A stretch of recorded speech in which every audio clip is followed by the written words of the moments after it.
You ready? Yep. All righty. Great day. It's a little louder than it normally is, huh?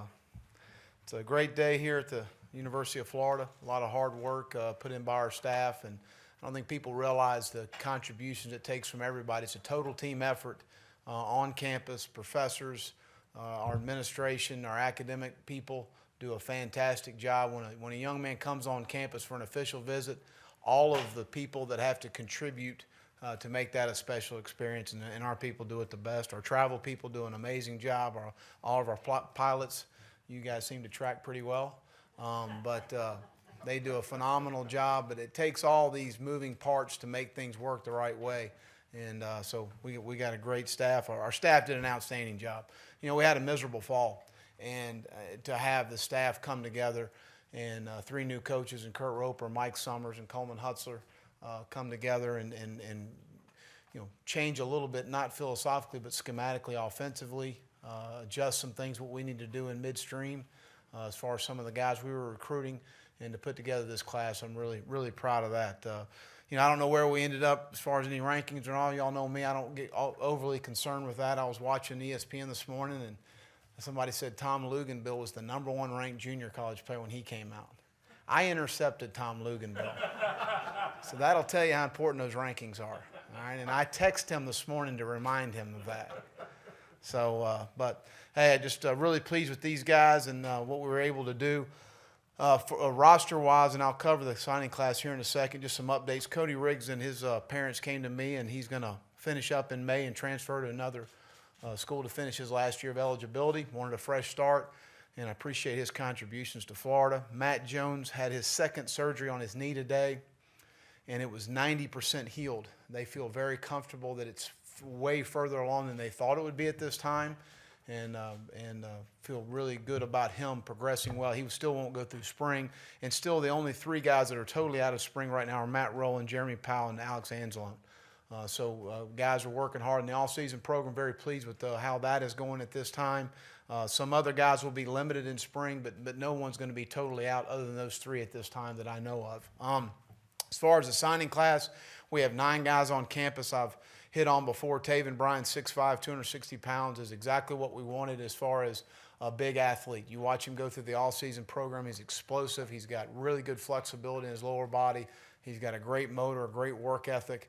We are extremely pleased with him, and so far what we've been able to see. Duke Dawson, again, another guy, 5'11", 190-pound, bigger DB that can go line up inside, can line up at corner, can line up at nickel, can do a lot of different things for us. And as far as covering down, DeAndre Goolsby, a 6'4", 240-pound tight end, is a really good athlete. You watch him go through the all-season program. Really looks good movement and his movement skills. Will Greer doing an outstanding job. You see he's got all the intangibles to be successful as far as the leadership things and positively affecting guys around him. Kavaris Harkless, all 3 offensive linemen that are here mid-year we're really excited about. 6'5", 6'6" kid. He's got a lot of length. He needs to continue to build on his body, but is going to be a guy that's going to be a really good player for us. Nolan Kelleher, another guy we're really excited about, 6'6", 305, that really shows some good movement skills out there. Brandon Powell has been slowed a little bit with a foot issue from high school, but when he's been full speed, he's been outstanding. He's a dynamic guy, stick his foot in the ground, change direction. Really pleased with his movement skills. Drew Savari's done a nice job coming in here, 6'6", 318, and then Jalen Tabor's a 6'1", 190-pound corner. That's what they're supposed to look like. I mean, he's got really good movement skills. And a guy that watching him move around has been exciting. You know, again, you look at this class, 15 kids from the state of Florida, 14 big to mid-skill kids. We're getting our numbers back, you know, on the offensive line. We're right at 15. You'd like to have 15 to 17 offensive linemen on scholarship. That's a developmental game, but that's a huge developmental position. And that's where you've got to have guys in your program. So it's good to see that. 2 quarterbacks, 2 slot receivers, and Ryan and CJ, a little different than what we've signed last season. Alvin's kind of similar to them, but good change of direction guys. You know, Ryan caught over 100 passes, and CJ was as competitive a guy in the state championship game as you'll ever see. 3 touchdown catches in the state title game there for South Dade. And right now up front defensively, as far as tackle, nose, buck, in defensive end, that combination of guys, we're at 16. You'd like to have 17 in a perfect world. So we're right at the numbers we need to be at as far as those things are concerned. But really pleased with where we are. Do want to congratulate Dan Quinn winning the Super Bowl there. Defensive coordinator for 2 years here at Florida, and an outstanding coach, a great friend, and he did a phenomenal job up there at Seattle. Marquand Manuel is also on the staff, a former Gator. Percy Hartman, a former Gator, and Earl Thomas, a guy I coached in college, and I'm really proud of him. In the year he had, is up for Player of the Year in the NFL. So that's a heck of a deal. And then also congrats to Lorente McCray and Bubba Caldwell, two guys, former Gators, that had really good years there for Denver. And also Mike Peterson will be joining our staff full-time in the weight room on February 24th. Mike was a graduate assistant, undergrad, finishing up school this fall, and played 14 years, I believe, in the National Football League, and came back. And Jeremy's been great to all of our former players to be able to come back, finish school, and he's one of those guys. Got his degree in December. We looked around in the coaching ranks, and we had an opportunity in the weight room, and to be able to hire a guy like that, former Gator, knows how it's going to be done the right way. It's invaluable for our players. So great to have him back on staff, and I'll open it up for any of your questions there. Pat and then Robbie. Will, I don't know how much you want to get into detail, but the recruitment of, first of all, J.C. Jackson, who was this soft verbal, whatever that means, and Andrew Mike, who announced for Vanderbilt earlier this week. Can you just talk about both those guys? J.C., it's amazing. I don't really follow the internet much, but there's so much hearsay, and as much information there is out there, in my opinion, there's a lot of misinformation. I get tons of phone calls about, well, I heard this. Well, I heard this. Well, I heard that. I mean, I can't keep up with all the what I heard stuff. I have to go off fact, and I go off talking to Lisa's mother and Chris's father and JC himself, and I deal with the family, and I talk to them, and certainly I don't think our season helped, but I think that he saw his best opportunity to come in and play corner at Florida. Seeing Marcus and Luchez and Jalen, our three top corners, leaving and moving on that were upperclassmen, seeing his opportunity here and play here at Florida. It was something he was excited about. I know he looked at some other places, no different than a lot of kids do, and I encourage kids to do, to go make sure they're making the right decision, to go take a look at another place. And so, again, we never felt it was that much in the balance, maybe as what a lot of people seem to think. We never felt that way. And you never know, Pat, till you get the facts in. I mean, any coach that tells you they know it was going to happen, they can't say that. Andrew Mike's a young man that was from Arizona. Coleman Hutzler had recruited the state of Arizona. He had no chance to get him at New Mexico. He had a bunch of Pac-12 offers. But Joey McGuire's a really good friend of mine. He coaches at Cedar Hill High School in Texas. And he coached the Semper Fi game, and he coached Andrew Mike. Talked to Andrew and his parents, Steve and Annette, of kind of where the recruiting process was with Andrew. Was probably going to go to Washington. Sarkisian left, went to USC, got kind of lost in the shuffle there, didn't really know what he wanted to do. Joey called me and said, you need to take a look at this guy. We put the tape on. Coleman had a background with him. Mike Summers knew about him when he was at USC, and we really liked what we saw, the length and the athleticism and the girth and the size potential as much as anything. So just a guy that we kind of lucked into, to be honest with you, we're really pleased with. Robbie. Will, a top 10 class coming off of 4 and 8, how were you guys able to pull that off? And what does it say about your staff and the program? I think our staff's done an outstanding job. At the end of the day, it's still the University of Florida. It's a top 10 public institution. It's a big-time degree. You're going to get a great education. It's one of the few places in the country, and I tell parents this and I tell recruits this, where you can realistically win a national championship on and off the field. You're going to get a great education, and you can win big on the field as well. And that's what we plan on doing. So we had a rough fall, but I think also, recruiting is so, being here and building those relationships now for sometimes with some of these young men for 2 years, 2.5 years. They also saw us win 11 games the year before, and they understand that, and they're close to our program, and I think they kind of understand where we're headed with the program, and they're excited about our future. Philip and then Steve. Well, getting Treon into this class, how much of an advantage is it having two really good quarterbacks in one class? Well, competition's the best motivator, and there's no question those guys will both work. They're both winners. Treon won 2 state championships there at Booker T. One of the best high school programs in the country, and I've known his father Ice for a long time, and so he does an outstanding job. We're excited about Will on campus, and Skylar and Jeff, and you want to have 4 quarterbacks on scholarship, and then you want to sign one every year because of the attrition sometimes you go through at that position. But having both of those quality players is exciting. And can you get into detail on why Cody chose to leave the program? I don't know. I met with his parents, and again, we wish him all the luck. Steve up front and then Mark. Well, tight end was a difficult offensive position last year, but 3 in the class. 2-part question. Can somebody at this position maybe play right away? And with the new staff and the tweaks you're making, will that become more of an offensive position in your plans? Well, I think, it was a very offensive position when Jordan Reed was here. It was an offensive position last year. So I think from a standpoint of those 3 guys coming in, athletically, Ciante is a guy that we targeted. Brian White was actually watching another player practice last spring and just kept noticing this guy's athleticism. We challenged him to come to camp. He came to camp and had an outstanding camp. And a guy that showed all the athleticism and ball skills to be really, really good. And then the growth potential on that. Now, when he committed to us, I want to say he was probably 205 pounds, and now he's about 225, 228 pounds. And he's going to continue to grow because he's a young 17. So I think that's exciting. DeAndre Goolsby is a guy that we targeted early on. Derek Lewis went out and evaluated him in the last spring evaluation.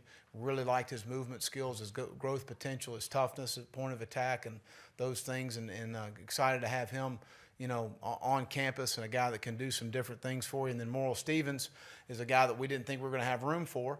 He came to camp. He did an outstanding job in camp. We really liked him. And then when we had some attrition, it opened up a spot for him, and we're really happy to have him. He's a guy that's vertically down the field, can really make plays on the ball. He's playing in an all-star game, I believe, today in Dallas as a USA versus the world team or something like that. But he's a guy that we're excited about.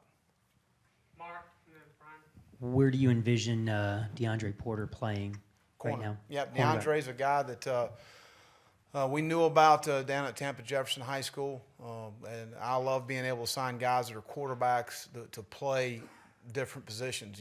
We had Earl Thomas was a high school quarterback, LaRon Landry, Corey Webster, because when you play the quarterback position, you have to be able to communicate with other guys. You have to obviously have some sort of leadership abilities to affect other people, and he's a guy that has that. And he's really a fun young man to be around. Watching his tape at quarterback, and then he ran 10.7 last year in the 100-meter.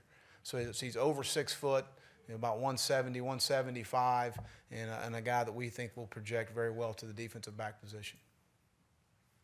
Brian. How did the addition of Kurt Roper change, if at all, the way you looked at personnel in the last month or so? It did. From number one at the quarterback position. We needed to be able to be more mobile at that position, to be able to be a dual threat guy that can throw it and run. We wanted to be able to add a running back with more movement skills as far as a guy that can play in the slot and at the back position, to be able to match up one-on-one in more situations, and then recruit more of a slot receiver, a true slot that can win in some matchups inside. So, being able to have Kurt, I think, certainly helped solidify things with Ryan and get CJ. Mm-hmm.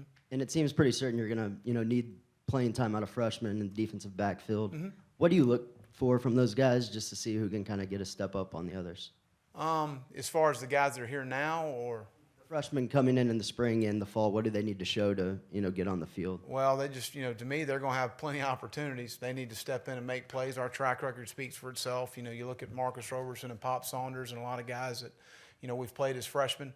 Aaron Williams when I was at Texas, Blake Gideon, Earl Thomas. So those guys we'll be ready to go. We got 29 practices in August, and our players will do a very good job this summer of managing those guys. You look at Vernon Hargraves, one of the better leaders on our football team, and I certainly see his leadership ability in the all-season program. So I think that we'll be fine. I think, again, the way I go back and look at it, I like to coach guys that are really, really talented and maybe a little green on the experience side than the other ones. So we'll coach some ones that are really good. Nick and then Zach. Jared Willis talked about enrolling early. Obviously, wasn't able to do that.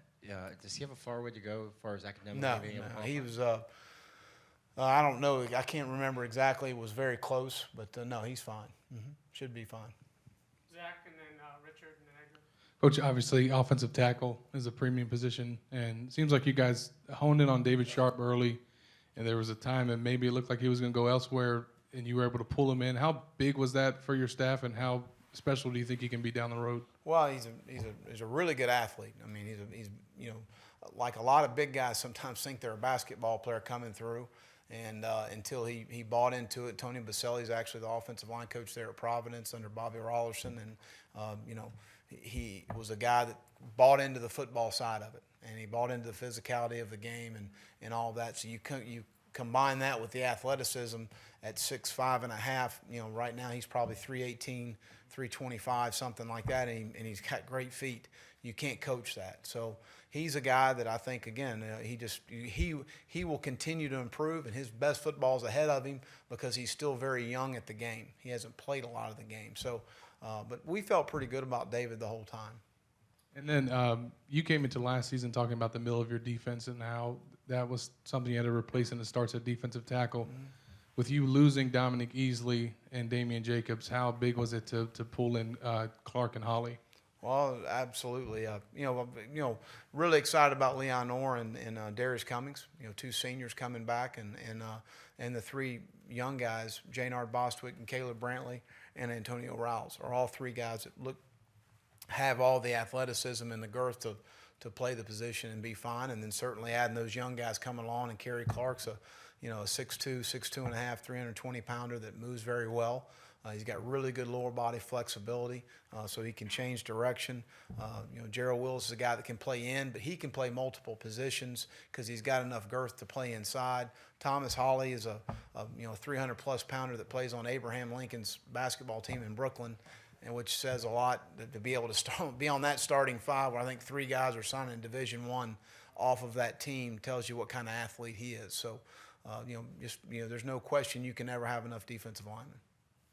Richard, How would you rank this year's signing day in terms of stress, or how tense is that room this year compared to other years as a head coach?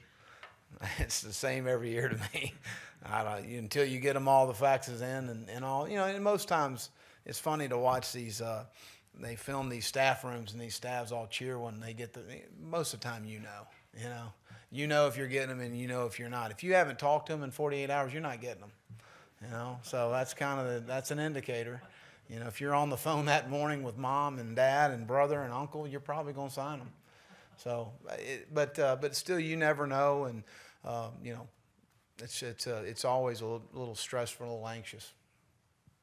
Edgar in the back. Yeah, well, was it tough building a relationship with Dalvin Cook and seeing him improve academically, and also Ermon Lane, and then see them flip their commitments? Now we'll talk about the guys that are here, and those are two good kids, and they'll have successful college careers. And we're going to talk about our players. Well, how do you think you guys recovered at the playmaker positions on offense after I think losing I'm those excited guys? about Brandon Powell's a guy that's has got great speed, is a dynamic guy with the ball in his hands, a guy that was on our radar. You know, we were really going in the class wanting to sign one back, and you got to continue to recruit because of things you never know may happen. And then at the receiver position, the two guys we signed, one of them caught over 100 balls, and the other guy you'll line up and compete against anybody. So I'm excited about those two guys. And the tight end position, I feel pretty good about. And then, and then the quarterback position, I feel very comfortable. Yeah, I mean, heading into the off season, what makes you, or into spring and everything, confident that you guys can, turn this around in one off season, given really the areas that you need to improve in the most are kind of the ones that are hard to kind of do in one off season offensively? Well, I feel very comfortable about our starting five right now. Just looking at what you would say, your 5 or 6 best players on the offensive line, I think are very good football players when we're healthy. And I feel very comfortable about our quarterback position. I feel comfortable about our receiver position. All those guys being a year older. Quentin Dunbar's had a great offseason. Get Andre off the injury. He continues to progress like he was going into last season. And we didn't get a chance to see that. The tight end position, those guys need to step forward. Probably have some young guys help us out there. to be able to take the next step. We may be a little bit more 20 personnel or 11 personnel. You're looking at Gideon or Hunter being a fullback that can be a move guy as opposed to maybe a tight end from a blocking standpoint unless we make some strides at the position. So we may have a young guy helping us there, but I think Kelvin Taylor's a good back. I think Matt Jones is a good back. I think Mac Brown's a good back. I think that, again, we get those guys back, we'll be ready to go. Antonia in the back to the left. Antonia? Well, what do you like about Justice Reed, and what does he bring?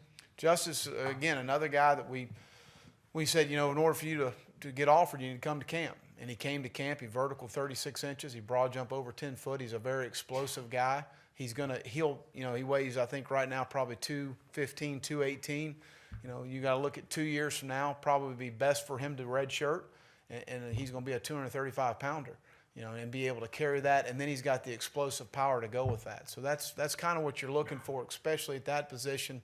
A guy that's kind of a hybrid outside linebacker, defensive end, but he shows natural ability to flip his hips in the rush. He does some things you can't coach, or it's very difficult to coach and get a guy, but he's very fluid in his hips and being able to flip his hips in the rush to rush passer. And we worked him out hard, and we're excited about him being a Gator. Jeff over to the right. Will, you talked about Thomas Holly's relatively new to football. How raw do you think he is, and how gifted, how talented is he? Well, I think he's very talented. And again, I think the basketball a lot of times is your best evaluation, to see a guy run up and down the court, change direction, sink his hips, explode off. You see him come quick off the floor, have a lot of hand-eye coordination to be able to use their hands in the pass rush and things. So I think a lot of that translates to football, and that's one of my best evaluations. I love to go see a kid either wrestle or play basketball.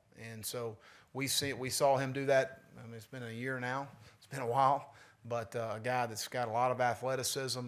But I like guys like him because, again, he's just going to continue to get better and better. The more times he sees blocking schemes, he reacts to those. He's going to continue to improve, continue to get better, as opposed to maybe some players that have been playing their whole life. They've been in a weight program since the 7th grade, and now you're going to get them to college. How much better is that guy going to get? He's kind of plateaued. He's not going to get a whole lot better. And some players, you got to be careful about where they are, and their genetic ceilings is kind of maxed right now, and his is nowhere near. Also, with Cody Riggs being a starter last year, are there a couple of guys who really have an opportunity there, like Brian Poole, Marcus May, some players that you kind of look to step into that void? Right. Well, I think at the safety position, Keanu O'Neal and Marcus May. Marcus started some games for us last year. Keanu O'Neal continues to improve. Marcel Harris is coming back off his knee. I think he moves around well. Jabari Gorman's been a guy that's played a bunch of football for us and played well for us. Nick Washington is a guy that really can line up at safety, corner, nickel. He's very intelligent, very smart, a lot like Jalen. Can do a lot of different things for us. Can be a cover corner outside. Can also line up inside and play, and very intelligent. Brian Poole is a guy that can play multiple positions and played very well for us at the nickel position last year, going back and watching the tape and the cut-ups of him. So I think there's some different guys. Watching Duke Dawson's movement skills, he's a guy that can play a lot of different spots. He can play corner, he can play nickel, he can play inside if he needs to, but he's a guy that can do some different things as well. Nick and then Philip. Coach, with Jared Willis, you mentioned he's a guy that can play inside, outside, kind of like Dominic Easley. Is that a role that you think he can fill, and how quickly do you think he can get on the field? We'll find out when he gets here. I mean, he's a guy that's real mature. He's handled his business there at Edna Carr High School in New Orleans. He's worked hard academically to get to where he was. He's right at that cusp of they played to the state championship game there. But a guy that, again, you look at all the, he's got good flexibility in his lower body. He's an explosive guy. He's got good girth. He can play blocks. He really uses his hands very well, better than most high school defensive linemen. He really uses his hands. So, those guys will be given every opportunity to step in and help us.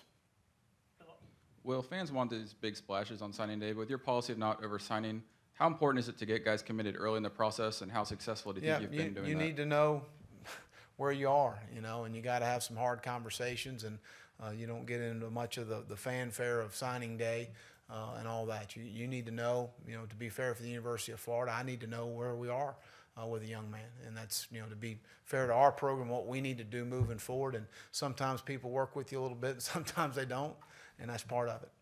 And you might have mentioned this, but is Jeff still good to go for spring? Is he progressing Jeff there? Driscoll? Yes. Yes, he is doing very well. He has started some jogging, and he's doing very well. We moved it back to March 19th, which I think gave him another 10 days maybe. He would have been cleared before the previous date, but we felt like just to give him another week, Tyler Moore another week, Chaz Green another week, and just a couple guys, more guys. Chaz's been cleared for everything, but a couple more guys, a little more time. Mm-hmm. Cassie, all the way in the back. Coach, back here. Right here. Mm-hmm. Quincy Wilson seems to have stayed on a lot of these recruits. Is he one of your biggest recruiters this past year? And how vital is that to have these commits that are staying on these other guys when you can't? Well, I think these guys play at they go out there to Oregon in the summer and they go to these different combines with each other. They take these different unofficial visits together and they form a bond and relationship with each other. And and more than anything, these guys want to play with each other. They want good players. They want to play with each other. So there's no question that the camaraderie they build helps us or other schools if they're going with the other schools. So. But certainly he did a fantastic job of holding some guys together. We'll wrap it up with Hayes and then Zach in the front. Hayes. Yeah, hey, Will, can you talk about what you like about Dorsey, the kid out of Rains? Yeah, Tavares is a powerful guy. But 2 years ago, looking at him as a really good lower body punch and power. You turn the tape on, he gets movement all the time up front. But a guy that's he's a 320-pounder. Guy that's got some good length on his arms. I think he has 34-inch arms, so he's got some reach up front to be able to push the pile inside. But a square guy that gets a lot of movement. Mm-hmm. And we'll wrap it up with Zach up front. Coach, what did you feel like your biggest priorities were position-wise in this class? And do you feel like you met all of them, and do you feel like you came up short anywhere? No, I feel like, going into it, secondary was going to be, with Marcus and Luchez, and we sort of anticipated that.